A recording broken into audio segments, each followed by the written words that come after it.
Seorang bapak di Boyolali, Jawa Tengah ini tega membunuh bayi yang baru saja dilahirkan. Bayi tersebut merupakan hasil asmara terlarang pelaku dengan adik iparnya sendiri. Kini tersangka mendekam di tahanan Mapolres Boyolali. Inilah pemirsa, Nurholis warga Ampel, Boyolali, Jawa Tengah yang tega membunuh anaknya sendiri yang baru saja dilahirkan.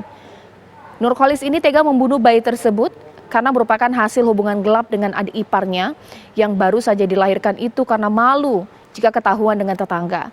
Tersangka sendiri menjalin asmara terlarang dengan adik iparnya yang berinisial F sejak bulan Desember tahun 2009 lalu.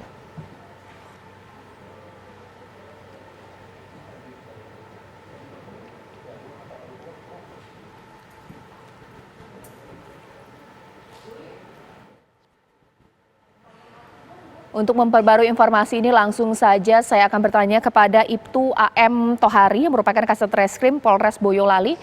Pak Tohari,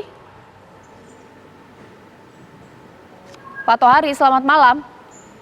Ya, Mbak, selamat malam, Mbak. Ya, Pak Tohari, bagaimana kemudian saat ini perkembangan pemeriksaan terhadap tersangka, Pak? Benar bahwa ia menghabisi bayi malang tersebut karena tidak ingin ketahuan bahwa bayi tersebut adalah hasil dari hubungan terlarang dengan adik ipar, Pak? Seperti apa?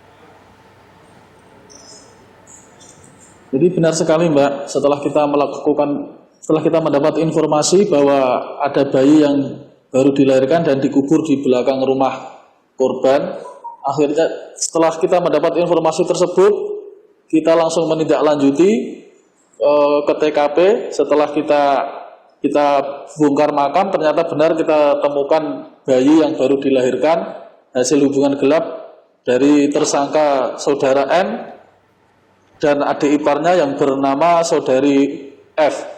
Jadi setelah kita lakukan pemeriksaan bahwa modus dari pembunuhan bayi ini adalah karena tersangka takut kalau kasusnya ini diketahui sama istrinya dan sama masyarakat. Karena menurut keterangan dari warga sekitar di sekitar Ngaglik ini, di sekitar TKP, bahwa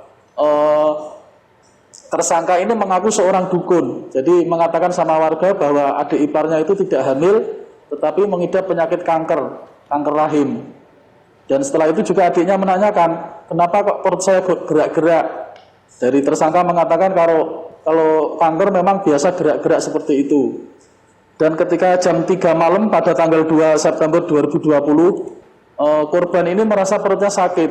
Jadi korban merasa perutnya sakit, akhirnya si tersangka N ini dihubungi untuk datang ke rumah korban. Setelah datang ke rumah korban, mereka langsung masuk kamar dan mengurut perut korban. Jadi dia datang sekitar jam 10 pada tanggal 2 September 2020 itu. Setelah dia mengurut perut korban, akhirnya bayi itu keluar dan ketika keluar bayi itu masih ada suara tangisan. Jadi supaya tetangga tidak tahu dan orang di rumah situ, mertua tersangka dan ibu tersangka tidak tahu, makanya bayi itu langsung dibekap. Setelah tidak ada suara tangisan lagi, bayi itu langsung dimasukkan ke dalam plastik kresek, yang di dalam plastik kresek itu berisi bantal dan guling bayi. Setelah itu mayat bayi tersebut dimasukkan di dalam karung. Dan disembunyikan di dalam kamar.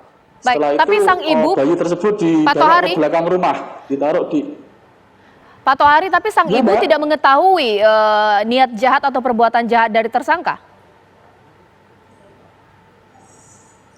Jadi sang ibu tidak mengetahui, termasuk si korban sendiri juga tidak mengetahui. Jadi menurut keterangan dari tersangka bahwa perutnya semakin membesar itu karena kanker. Jadi dari korban sendiri juga tidak mengetahui, padahal korban ini seorang mahasiswi tapi tidak mengetahui kalau dia sedang hamil. Baik, terima kasih Ibtu AM Tohari, Kasat Reskrim Polres Boyolali.